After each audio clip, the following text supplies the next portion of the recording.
دنیا میں چیزیں آپ کے پاس ہو تو کبھی نقصان نہیں ہوگا۔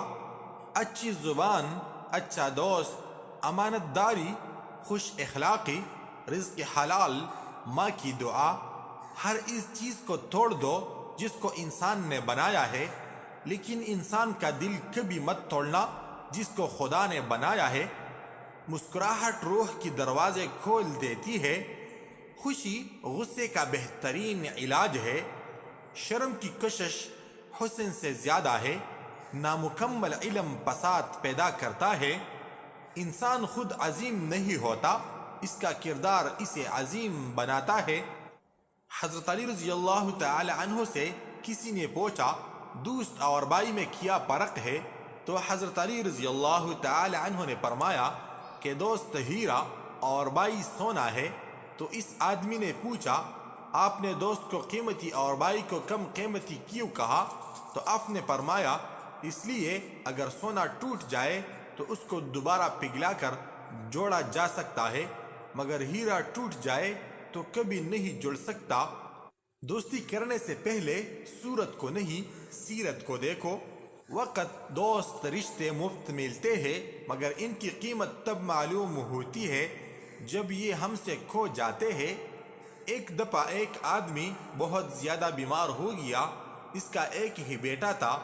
اس نے اپنے اکلوٹے بیٹوں کو بلا کر کہا کہ میں تو اب اس دنیا سے رخصت ہونے والا ہوں، مگر مجھے اس بات کا بہت افسوس ہے کہ میرے پاس تمہیں دینے کو کچھ بھی نہیں ہے۔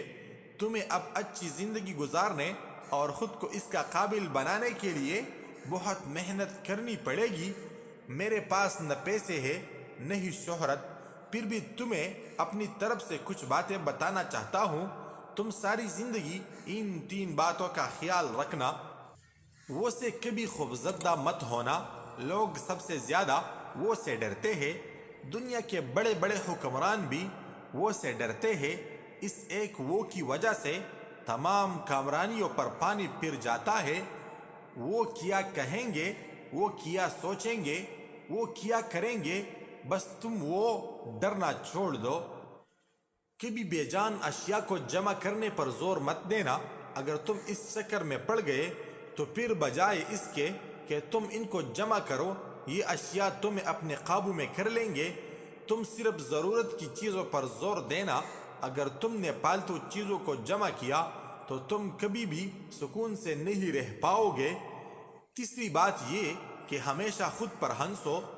دنیا کے ہر شخص کا کوئی نہ کوئی کمزور پہلو ہوتا ہے اور دوسرے اس پر ہنسنا اپنا حق سمجھتے ہیں، اور اگر تم پہلے ہی اپنے آپ پر خود ہنس دو تو دوسروں کی ہنسی تمہارا کچھ نہیں بگاڑ سکے گی اور نہیں تمہیں اس سے کوئی تکلیف ہوگی۔ اس شخص نے اپنے باپ کی تینوں باتوں پر عمل کیا اور کامیاب اور خوشگوار زندگی گزاری۔